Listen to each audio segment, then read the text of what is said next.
She pressed further, trying to gauge his mood, asking if he and his mother were worried about his brother. There was a long pause, as if he was carefully choosing his words. But instead of offering her insight, he brushed off her concerns, saying he was busy and would call her later. The coldness in his tone stung. As she sat back on the couch, waiting for a call that never came, a sinking realization settled in her chest. She felt alone, disconnected, as if she had entered a world where she didn't quite belong. Her gaze drifted toward the mantel, where a framed wedding photo stood. In it, she and her husband smiled at each other, caught in a moment of joy. But staring at it now, she struggled to recall that same feeling. Her thoughts drifted back to their wedding day, a grand event held in a beautiful garden. Among the guests had been a woman in a striking red dress, someone who had worked hard to seem as though she belonged but had secretly been awed by the opulence around her. She had whispered excitedly about the possibility of reporters attending, hoping to see their names in a prestigious publication. But even then, there had been a hint of disappointment in her eyes when her hopes were dismissed. That day had been full of expectations, whispers, and fleeting moments of unease. And now, as the woman sat alone in her silent home, those same feelings seemed to creep back in. Unspoken doubts, the longing to belong, and the realization that no matter how much she tried, she might always feel just a little bit out of place. It wasn't just nervousness. There was a sense of excitement mixed in, an eager anticipation of the life that lay ahead. Deep down, she believed things would turn out even better than she had imagined. But a troubling thought started forming in her mind. It was dangerous, yet tempting. She had learned where the boy had lived, a fact casually mentioned by others. The place was known to all, yet people pretended it didn't exist.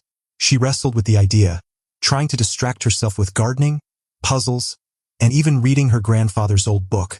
But nothing could shake the thought from her mind. Frustrated, she reached out to a lawyer who had handled important family matters in the past. She casually presented her concerns about the situation at the school, hoping for insight. Instead, she was redirected to someone unfamiliar, a much younger lawyer who specialized in cases like this. Reluctantly, she explained again what she knew, focusing on the possibility that some of the school's coaches had been involved in a troubling incident. She refused to believe that her son, who worked at the school, could be held responsible. Yet, as the lawyer spoke, she realized that if accusations turned into legal claims, her son might be forced to answer difficult questions. The conversation took an unsettling turn when the lawyer pointed out her position on the school's board, her family's wealth, and how some people, in their grief, sought someone to blame. The idea that others might see her as an easy target, simply because of her status, infuriated her. She insisted that her only concern was ensuring her son was not wrongly accused. But the lawyer's tone suggested otherwise. He saw through her words, implying that protecting her family's name and legacy was just as important to her. She bristled at the assumption, feeling insulted that a young, inexperienced lawyer dared to speak to her that way. The lawyer suggested the simplest course of action, talking to her son directly. The idea felt almost laughable. Their relationship had always been strained, long before he was even part of the family. She recalled the warnings from her mother, who had doubted her ability to raise another boy. The adoption process had been challenging, filled with uncertainty and second-guessing. When they learned about the child's background, she had felt torn. Could she truly embrace him as her own? Would he ever feel fully part of their world? Her husband had never shared those doubts. To him, a child was a child. But for her, the transition hadn't been so simple. She had imagined a picture-perfect life with 2 boys playing together, an ideal family to show the world. Yet, even in those early days, she had struggled with the unspoken fears and expectations that came with raising a child from a different background. She thought back to how they had planned to introduce the adoption to their son. She had wanted it to be a special moment, filled with excitement and joy, but her husband had unknowingly ruined it with an offhand remark, a careless comment that made their son feel ashamed. That moment had shifted everything, planting seeds of insecurity in the boy's heart. It had been her responsibility to reassure him, to make sure he understood that their family was whole, that love wasn't defined by differences. Now, years later, those same questions haunted her. Had she ever truly seen her adopted son as her own? Had she done enough to make him feel like he belonged? And if accusations were made, would anyone believe in his innocence? Or would his background make him an easy target? The weight of those thoughts pressed down on her, leaving her with an unsettling realization. Perhaps she had never fully accepted him in the way he deserved.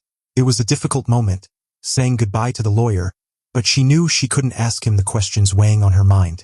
She already knew what his response would be. There was too much at stake, too much she had already lost. The thought of letting go of the school felt impossible, as if she would lose a part of herself. It was more than just a building to her. It was her identity, her purpose. Without it, she didn't know who she would be.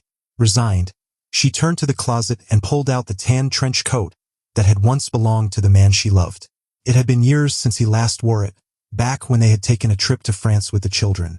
The coat was far too big for her. The sleeves drooped past her hands, but she wore it anyway. Her fingers traced the smooth buttons, tightened the belt, and slipped into the empty pockets, as if hoping to find a trace of him still there. But when she looked in the mirror, she didn't see the man she had lost. Instead, she saw herself, an aging woman swallowed by a coat that no longer belonged to anyone. The apartment complex she arrived at was in a rundown part of town, hidden behind a strip mall with a dollar store and a payday loan center. A faded sign at the entrance announced rentals available, though the condition of the buildings suggested otherwise. The parking lot was filled with old cars, some rusting, some dented. A trash bag covered a broken apartment window. She parked and sat for a moment, uneasy. A curtain in one of the apartments shifted slightly. A shadow moved behind a tree. Even though she had been assured that everything would remain quiet, she couldn't shake the feeling that she was being watched. As she stepped out of the car, she remembered the strange disturbances at home. The flattened flower beds as if someone had been standing in them, the garbage lid removed though the bags inside remained untouched. She had watched enough news reports to know how relentless the media could be when they sensed a scandal, especially one involving a divide between the wealthy and the poor. If reporters had caught wind of her presence here, they would spin it into a dramatic story. Was she here to pay her respects? To make a deal? To admit she knew more than she had let on? She listened closely, trying to catch whispers in the silence. A young man walked out of one of the buildings, his movements slow and casual. He didn't seem interested in her or her troubles, but there was something in the way he carried himself, aloof yet aggressive, that reminded her of someone else. She shrank into her seat, avoiding eye contact as he passed.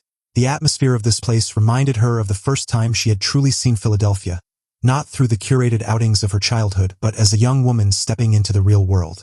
She had wandered the streets with the man she would eventually marry, feeling out of place among the noise, the crowds, the stark contrast of wealth and poverty.